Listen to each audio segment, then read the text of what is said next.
genuine yak leather. Alrighty, good morning everybody. Welcome back to Calc 1. Plan for today, I have a quiz for you on Standard 17, and then we're going to jump into Standard 18 and change gears and what we're looking at and look at area approximations. How to approximate finding areas of things that are not easy to find the areas of. I've got my usual office hours today and Wednesday at 11 and 2, tomorrow at 11 and 1. Apologize for the web work fiasco over the weekend. Web loves to do its own thing sometimes. So the homework that was originally due on Friday night is now due tonight. And also I put up a new web work this morning that will be due on Friday. Any questions or comments before we get started for today?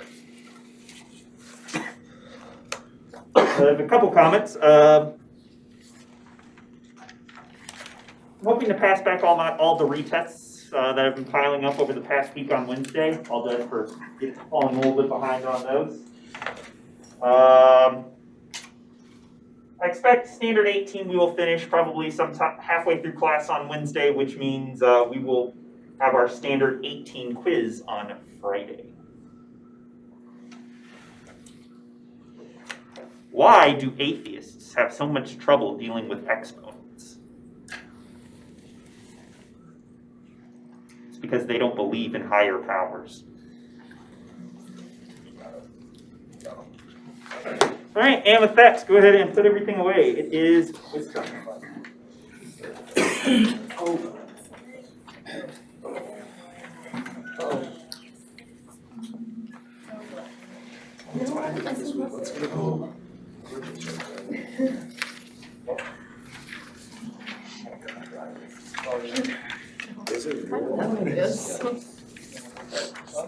Is it though? Quiz is out, so quiet in the room.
Go ahead and take a few seconds to finish up your thoughts.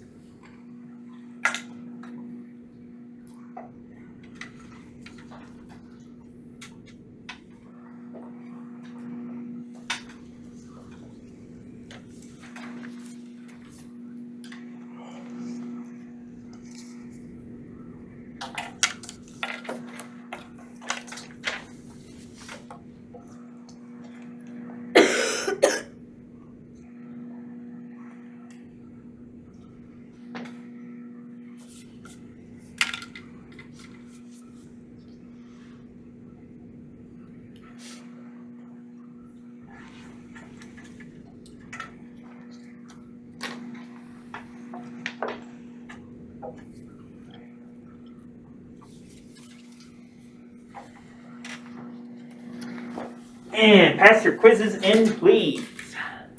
Pass your quizzes in, please.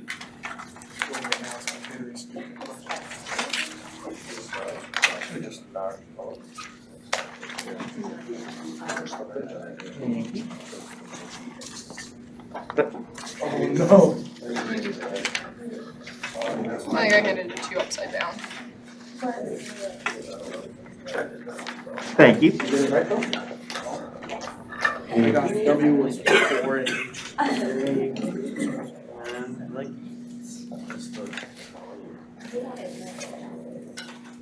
oh, you gotta set the because it's a square piece. It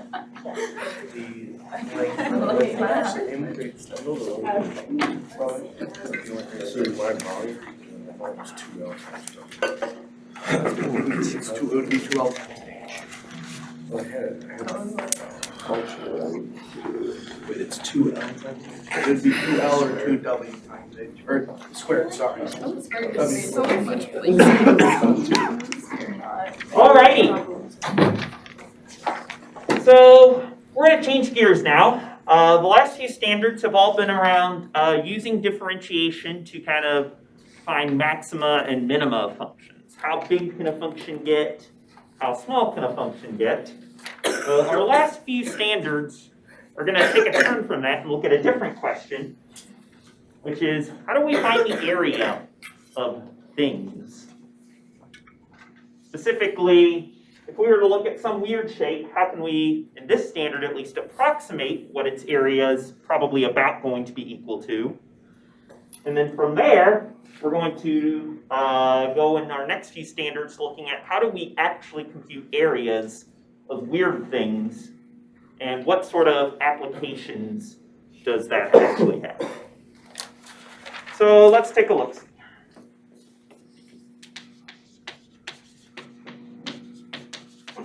So let's do a little bit of review here. Let's look at a few basic shapes. If we had a rectangle with a width of W and a height of H, what would the area of that rectangle be, Josh? W times H. Indeed. Oh, you grab that? Yeah. Thanks.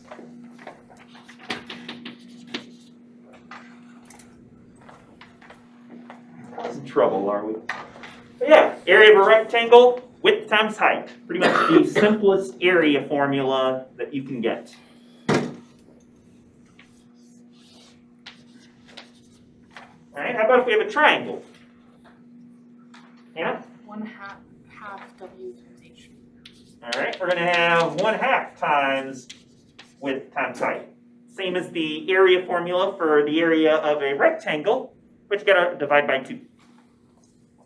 With the idea being that any triangle like this, you can make into a rectangle by kind of doubling its area.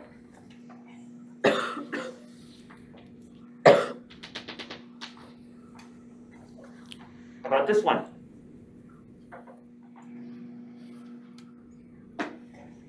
We have a circle with radius r. What is the area of that circle going to be?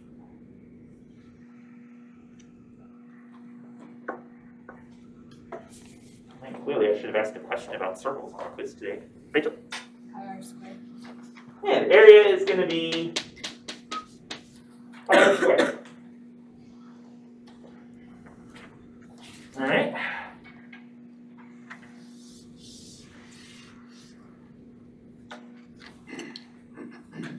What's the area of this thing?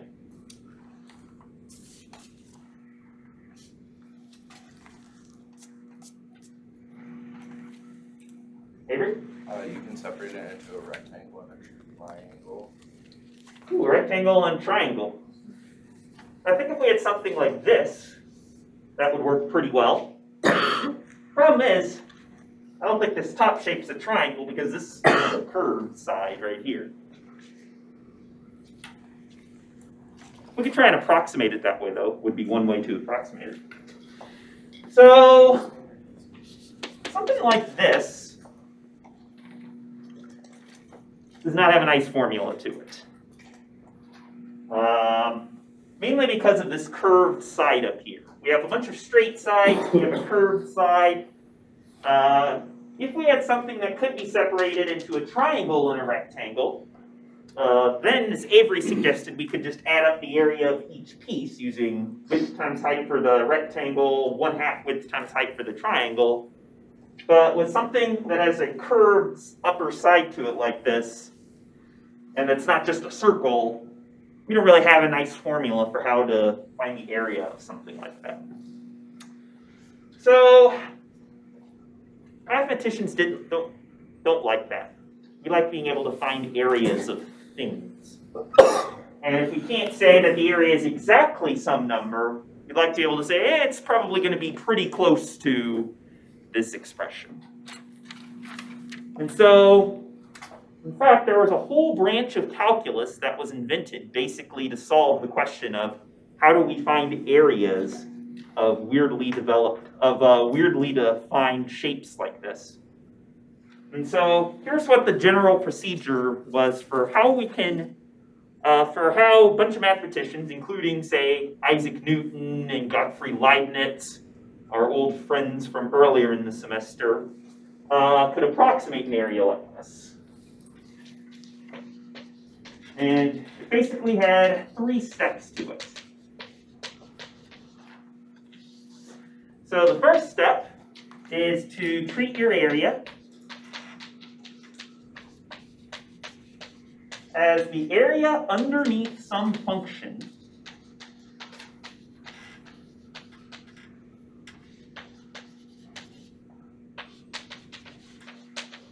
between 2 different values of x.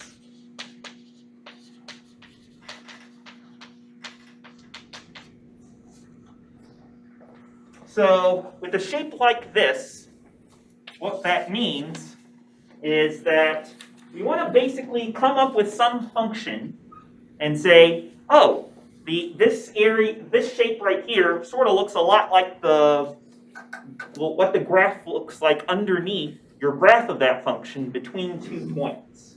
And so for this one, I would say that our area is going to look something like the area underneath the graph of y equals x squared.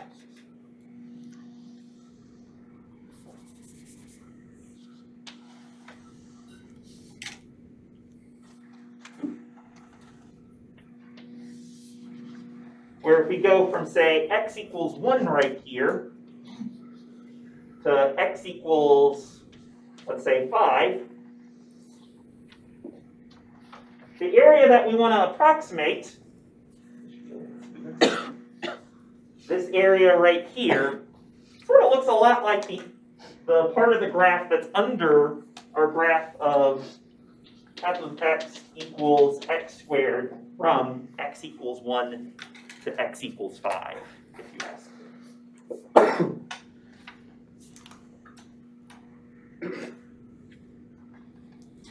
Our second step, to then approximate what number does this area come out to, is going to be to find some shape that we know how to find the area of, and try and approximate what would the area look like if we kind of divided up this region into that type of shape.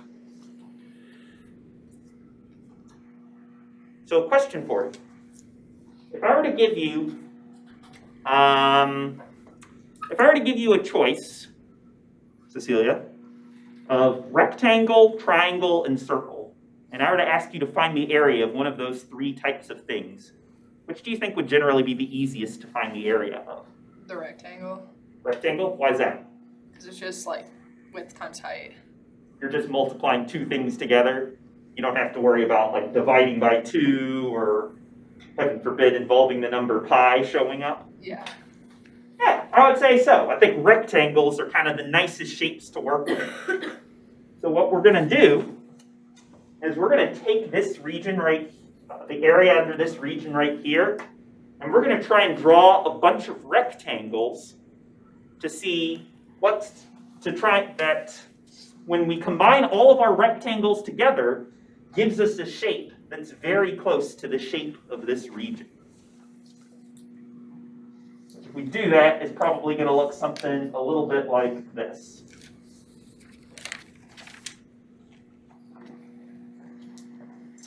So step 2 is going to be to use rectangles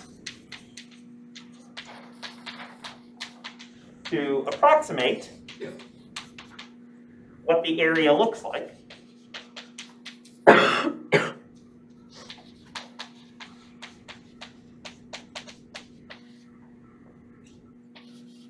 And finally, step 3 is going to be to approximate our total area. We're just going to add up the areas of all of our individual rectangles. Yes, Josh? Why did you choose that range from like 1 to 5? Why didn't you do like 0 to 5 or 1 to 6 or 1 to 4, 0 to 4? Good question. I didn't want to do, say, 0 to 5, because 0 to 5 would have given us a graph that looks something more like this, where these two sides meet up down here. And I wanted there to be kind of this extra rectangular space. Why did I choose 1 to 5 instead of 1 to 6 or 1 to 7, etc.?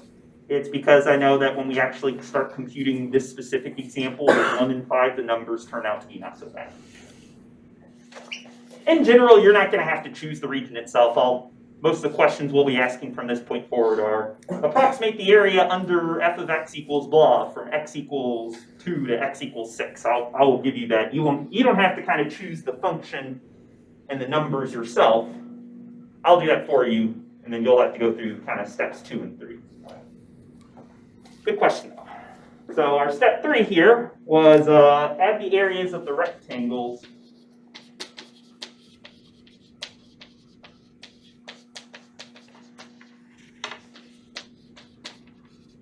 to approximate the area of the region.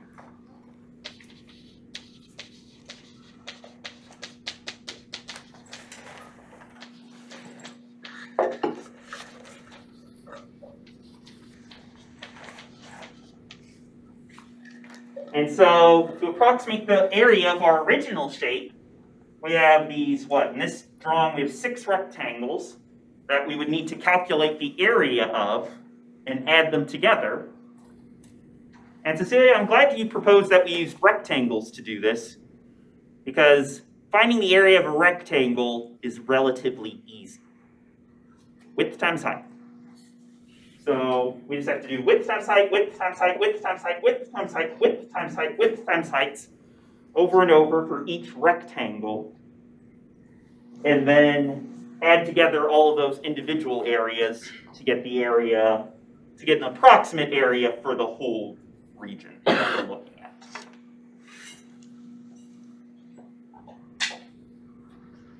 Any questions or comments thus far?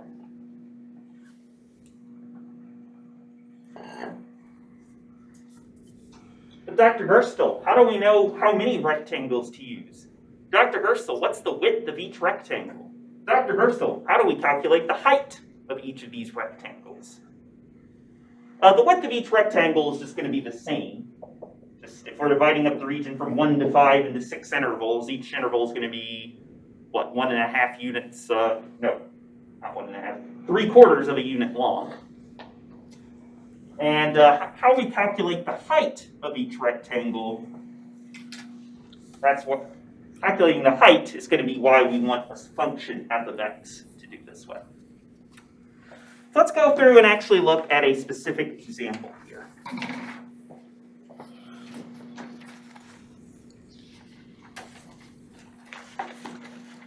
So now I'm going to be on the second page of the packet if you want to follow, if you're following along.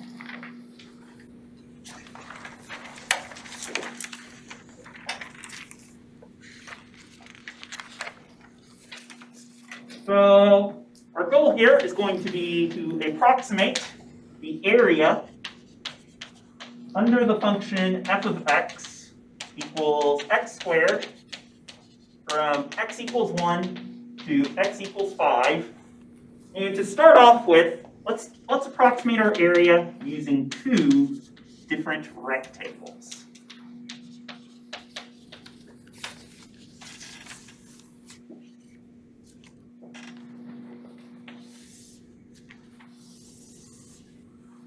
So to graph out our region again, it looks something like this.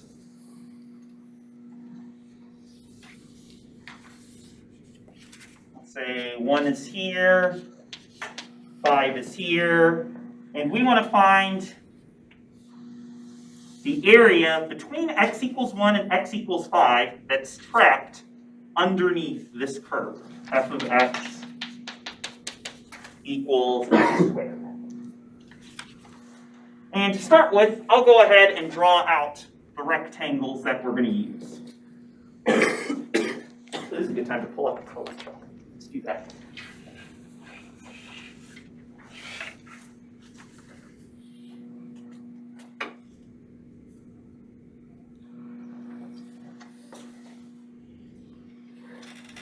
So what I want to do is to find the area of these two yellow rectangles that I just drew in here. And we're going to say that the area of these two rectangles, when added together, should give us an approximation for what the overall area underneath our curve is going to come out to be. So we'll call this one, we'll call the area of this first rectangle A1 and the area of this second rectangle A2. So that our overall area approximation is going to be the sum of these two areas of our two individual rectangles. So let's start off with width. If we assume that these two rectangles are going to have the same width, how wide is each rectangle going to be? Elise? 2.5 units. The units. Yeah, I don't think we know what the units are here, so we're just not going to use any units. Okay. If the problem gave us something like measure everything in terms of feet or inches, we could use units here, but for now, I think we're just going to have numbers for our values. So you said you want our two rectangles to be 2.5 units long? Yeah. Okay, why 2.5? Because well, there's two of them, and it looks like they're pretty equal in terms of the length, 1 to 5.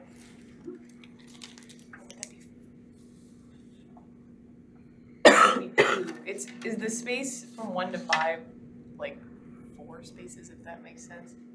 Well, Because if we started at 0. what do you have to, well, let's ask this question. How far are 1 and 5 apart on the number line? I think 1 and 5 are going to be 4 units apart.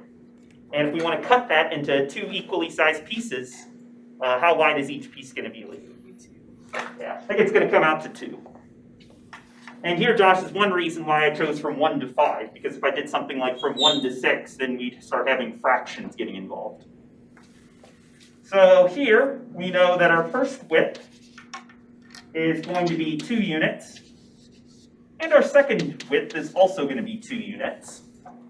So the widths of our 2 rectangles are going to each be 2 units, where we don't know what our units are, so we're just not going to worry about the units.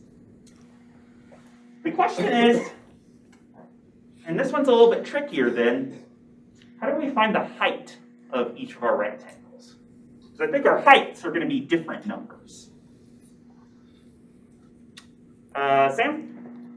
Can you sort of find the value that the middle line starts at, and then take the f of that value?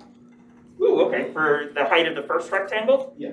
Okay, so what's going to be the x-coordinate of where that first rectangle ends and the second rectangle starts? Yeah, I think it's going to be, if basically since we have 2 rectangles, each of which has a width of 2, we just need the midpoint of 1 and 5, which is going to be 3. And Sam, you proposed that we plug 3 into our function to get the height of this rectangle? Yeah, I agree. Because if you look, I specifically drew this rectangle so that the height of this rectangle corresponds to the y-coordinate of our function f of x equals x squared at this point right here. So that'll give us f of 3.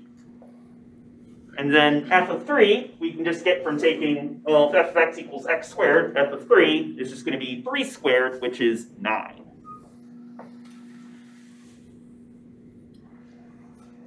How about the height of our second rectangle? Rachel? It would be f of 5. So 25. Yeah, because if you look, I drew this rectangle so that it's the height of this rectangle corresponds to the y-coordinate of our function at x equals 5.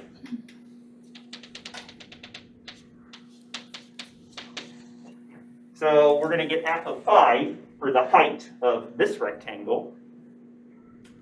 And now, if we want to find the area of these two rectangles combined, we just need to take width times height of the first rectangle and add that to width times height of the second rectangle. All right, bit of a non sequitur here. Who's your favorite Star Wars character?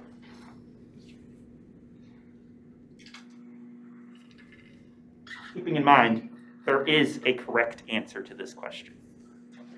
Jar Jar Binks. Jar Jar Binks. Ooh, very unpopular opinion, I think. Ever since I was a kid. I actually think Jar Jar is a bit of an underappreciated character. But no, that is not the correct answer. Qui-Gon? Qui-Gon is pretty great. He's up there. He's also not the answer I have in mind. Because you all were probably born about the time that the prequel trilogy came out. Sam? Yeah, definitely prequels, Obi-Wan. Prequel Obi-Wan? Obi-Wan, y'all are giving some good answers. Obi-Wan's definitely up there, but wrong. No, clearly, the correct answer is R2-D2. Oh. It was amazing and adorable and badass and all at the same time. So R2, in his honor, is going to be what I'm going to name this area approximation that we're going to find. Which is going to be A1 plus A2, which is the area of our first rectangle plus the area of our second rectangle.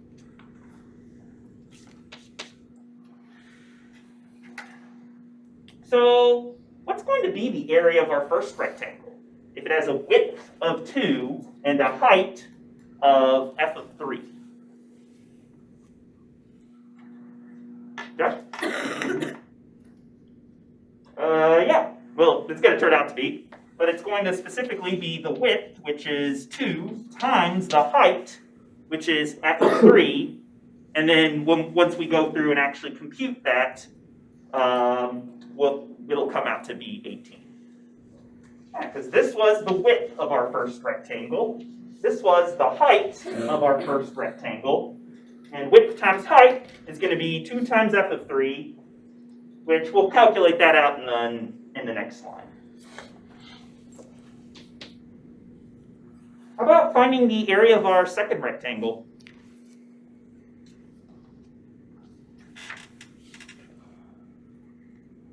Kitsy? 2 times f of 5. Yeah. Has the same width, a width of 2. Our height is going to be f of 5. So width times height for our second rectangle is just going to be 2 times f of 5. And now, I think we can go ahead and evaluate this out. Since our function is f of x equals x squared, f of 3 is just going to be 3 squared. F of 5 is just going to be 5 squared. And so this is going to come out to 2 times 9 plus 2 times 25, which will give us 18 plus 50,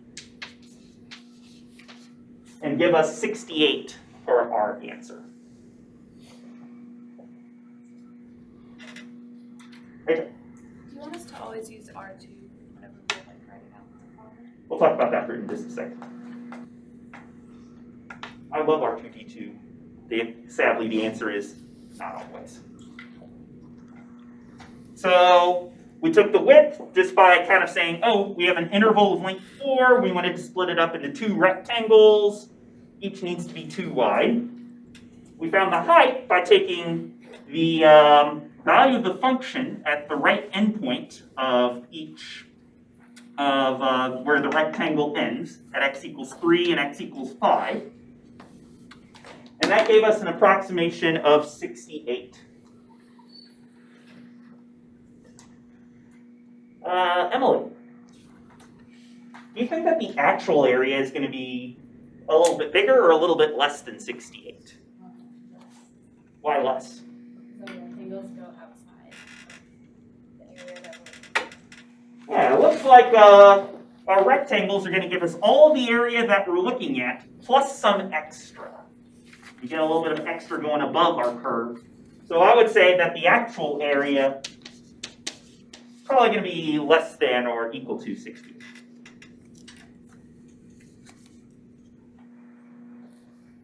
So Rachel asked a question, which I thought was a good one, like, should we always refer to this as R2?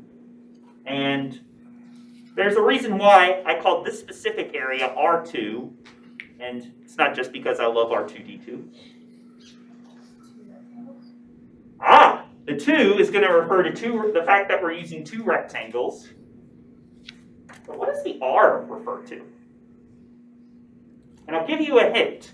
We're going to do another approximation in a second, and the other approximation that we're going to do is we'll call L2.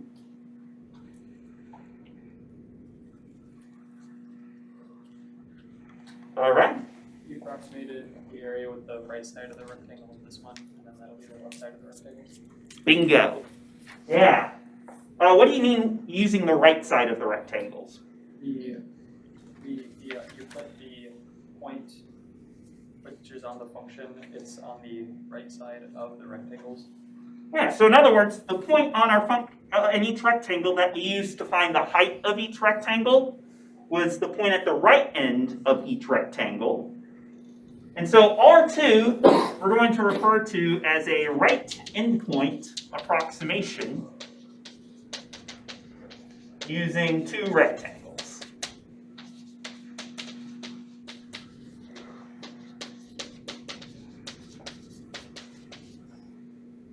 And so to answer your question, Rachel, we're not always going to call it R2. Here, R refers to we're using the right side of each rectangle to find what the height is. And 2 just refers to 2 rectangles.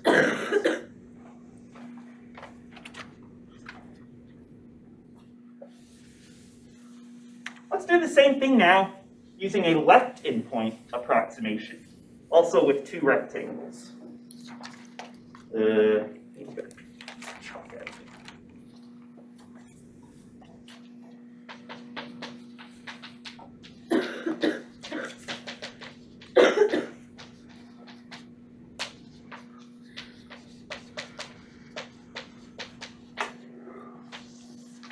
So I'm going to draw out our graph again.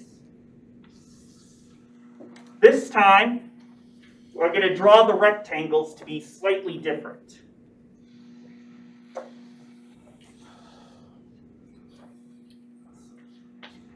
Same region. Our region's going to be from x equals 1 to x equals 5. This time, I'm going to make my rectangles look like this.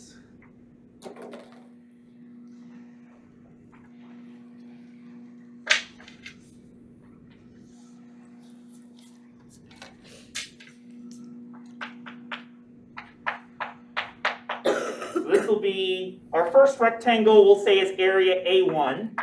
Our second rectangle, we'll again say has area A2.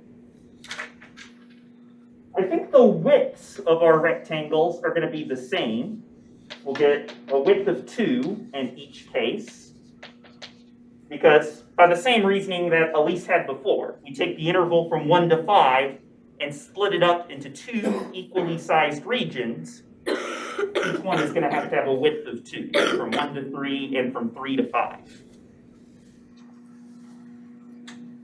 The question then becomes, though, what's going to be the height of our first rectangle in this case? Or rectangle going from 1 to 3, Anna? F of 1? This time it's not going to be f of 3 using the right endpoint. We're going to use the left endpoint of our rectangle and say that the height of that rectangle is just going to be f of 1. And Mackenzie, how about the height of our second rectangle? It's going to be f of 3. Where the key difference between our left endpoint approximation and our right endpoint approximation is that for our right endpoint approximation, to find the height of each rectangle, we went to the right endpoint of that rectangle and used the height, or used the value of the function. So for our first rectangle, going from x equals 1 to x equals 3, we used f of 3 to be the height. For our rectangle going from 3 to 5, we used f of 5 to be the height. This time, we're going to use the leftmost point in each rectangle. And so for our left rectangle from 1 to 3, we use f of 1 as our height. And from our second rectangle from 3 to 5, we use f of 3 as our height. And so then, I had high hopes for you, piece of product. You failed me. And so then for our left endpoint approximation, L2, with 2 rectangles, we're going to do the same procedure as in the last problem. It's just that our heights were found using the left side of each rectangle rather than the right side of each rectangle.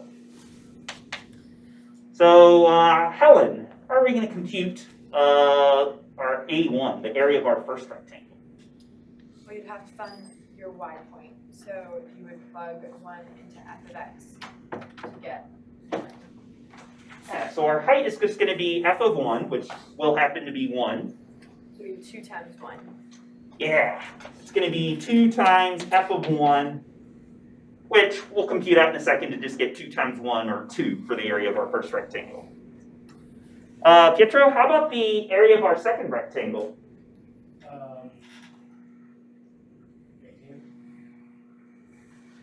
How did you find that? F of 3 times the width of the rectangle. Okay, so you took width times height to get 2 times f of 3. I like it. You all are so eager to go simplify before I can write this first step out on the board. But yeah, and then once we know 2 times f of 1 plus 2 times f of 3, we can just plug in f of 1 and f of 3 into our function. F of x equals x squared to get 2 times 1 squared plus 2 times 3 squared, which is going to give us 2 plus 3 squared is 9 times 2 is 18. And that's going to give us an answer of 20.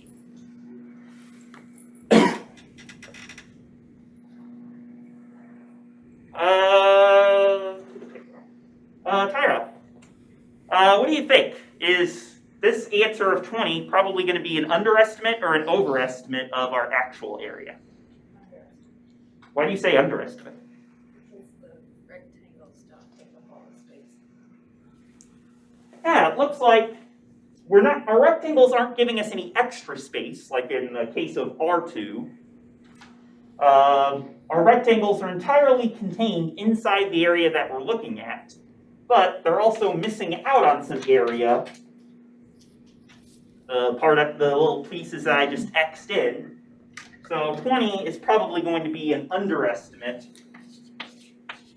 for the actual area.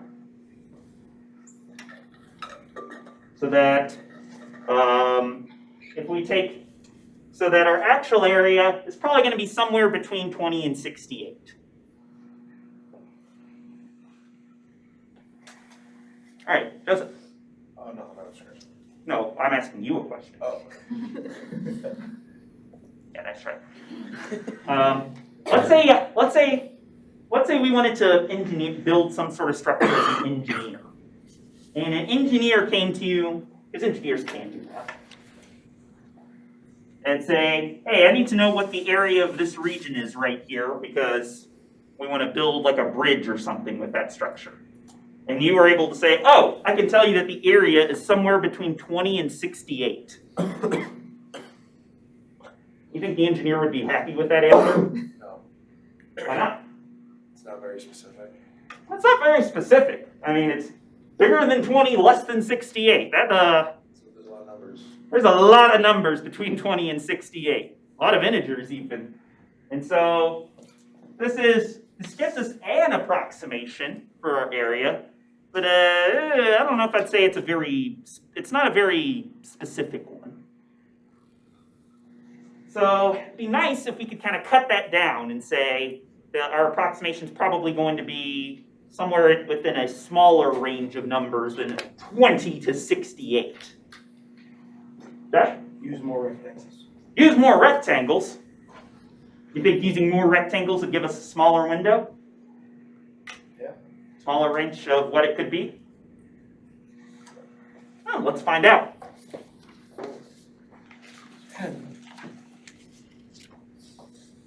All right, I want you to do this using 13 rectangles. Have fun with all those rectangles. So if you flip the page, we're actually going to do the same thing again using 4 rectangles.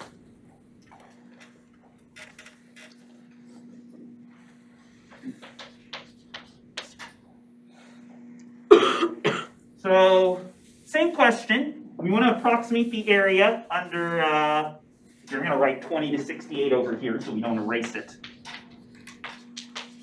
Same question. I want to find the area under x squared from 1 to 5. Same region. Except this time, we're going to try and approximate it using more rectangles than we did before. So let's see. In this case, we write that out. Let's go from 1 over here to 5 over here. And Danielle, what do you think? You want to do a right endpoint approximation or a left endpoint approximation with 4 rectangles? We're going to end up doing both, but let's start with right.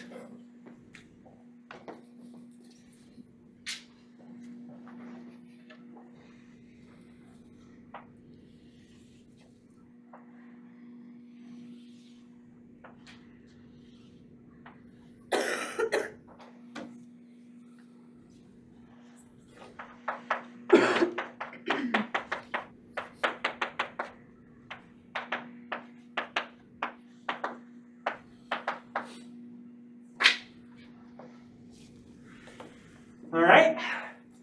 How wide are each of our rectangles going to be this time? Assuming we want them all to be the same width, John. 1. Well, let's see. If we have each one spaced 1 unit apart, we'll get 1 to 2, 2 to 3, 3 to 4, 4 to 5.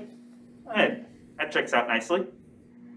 Again, Josh, this is why I wanted to do from 1 to 5, because using 2 and 4 rectangles, I wanted nice widths for my rectangles. Sorry.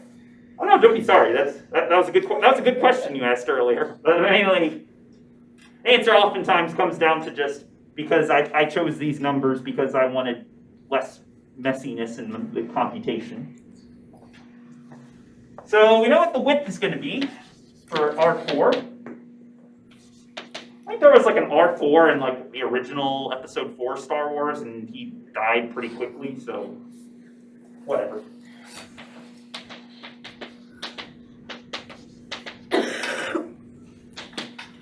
Alrighty, so we're using a right endpoint approximation using 4 rectangles. Riley, how are we going to find the height of our first rectangle here? Ooh, okay, since our rectangle goes from 1 to 2, use f of the second endpoint 2. Get out of here, you. I like it. That'll be f of 2. How about, let's see, Paul, how about our A2 height? Our height of our rectangle going from 2 to 3.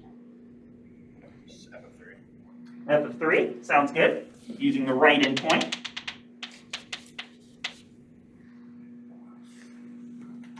Aiden, our A3 rectangle. F of 4.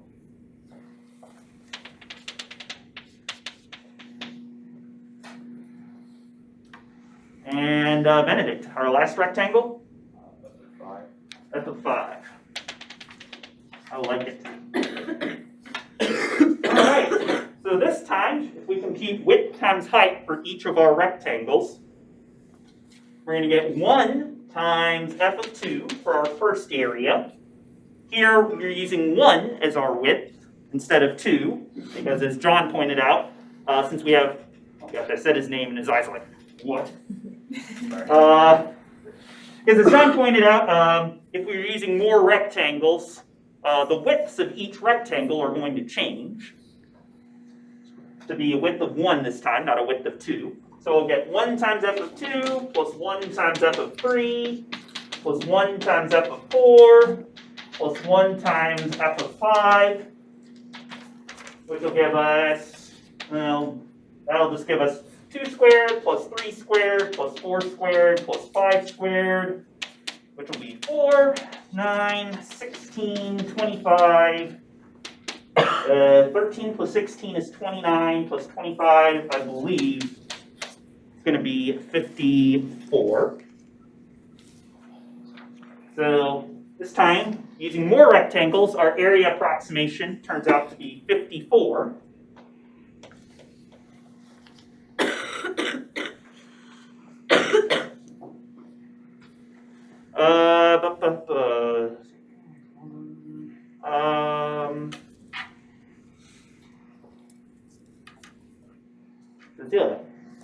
You think 54 is going to be an overestimate or an underestimate?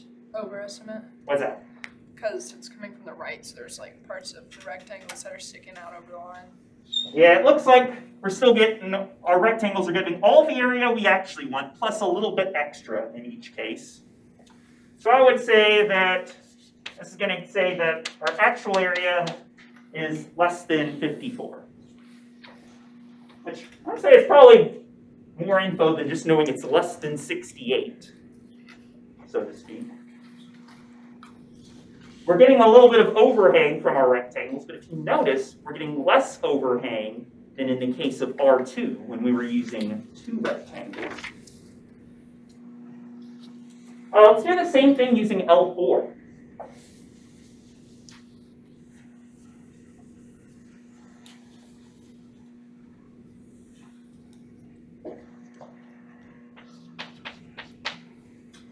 So we'll still have 4 rectangles.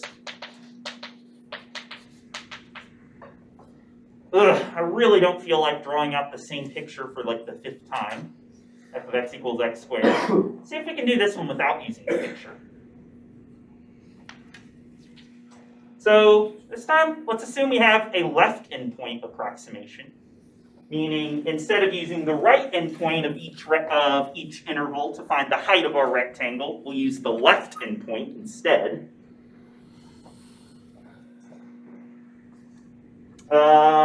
Josh, how wide are each of our rectangles going to be? 1.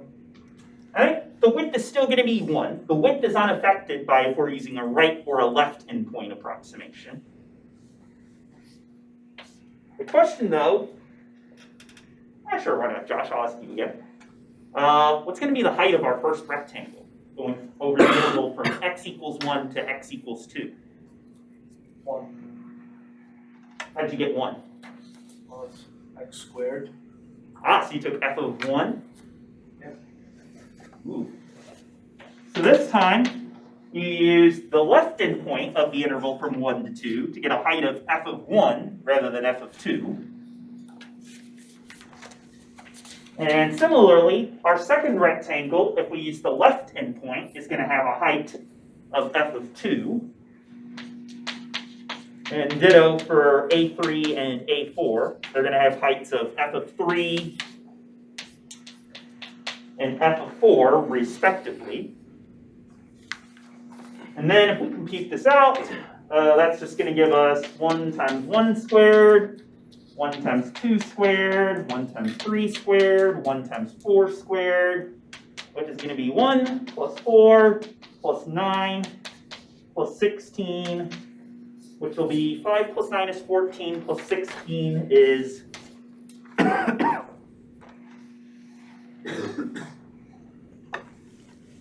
Hannah, you think 30 is going to be an over or underestimate? Under. Why? Because when you do it on the graph, there's like little spaces under. Yeah, just like with L2, our rectangles are going to give us, are not going to give us the full area. There's going to be little bits and pieces if we use our left endpoint approximation that the rectangles wouldn't cover. That's what I was trying to say. Well, I think you did a good job of saying it. I was just trying to restate my own words.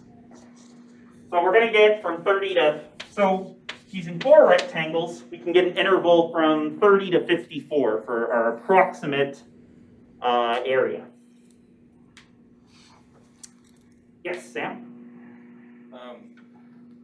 If we took like the average of those two, would it Then it's pretty close, or even exact. Ooh, so if we just took like, what's halfway between 30 and Because like, 42? is the amount that we're leaving, or is the amount that we're adding the same as the amount we're leaving? Good question. I think the actual answer is something like 40 and 2/3, if I recall correctly. And the next standard will compute the exact area. That wouldn't give us an exact answer, but that would probably give us a pretty good approximation if we average the left and the right.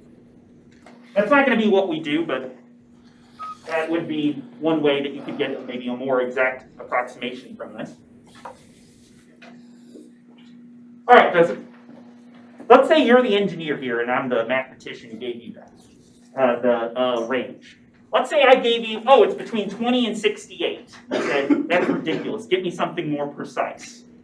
So I went and did some work and got back to you, and I said, all right, it's between 30 and 54. Are you going to be happier with that answer or the first answer? Happier. Still Happier, but still not happy.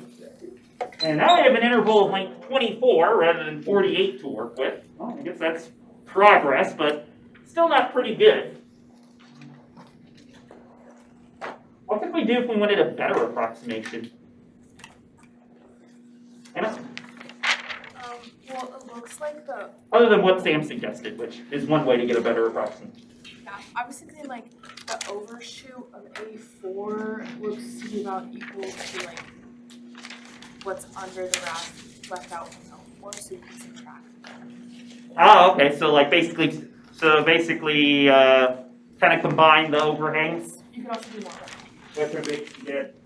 Well, if we subtracted the two, we get like 24, and I don't think 24 is a very good approximation because we know it's at least 30. But one way to make this even better, more rectangles. Let's use 8 rectangles. Let's use 16 rectangles. Let's use 32 rectangles. So I would say more rectangles equals better approximation. And here's one last thought for you all to leave with. What do you think would happen if we took a limit as r goes to infinity of, say, r sub n? More and more approximate, or better. It's going to get more and more good, and in fact, that would give us the actual area. And spoiler alert, next standard is going to be about taking a limit of this stuff as n goes to infinity. But that's another standard. So on Wednesday, we'll look at a couple more examples of these rectangle approximations. We'll look at a couple other functions, see if we can find some generalizations to this process. But for now, hope y'all have a good rest of your day. I will see y'all on Wednesday. But it was ruined by a text message. Yeah.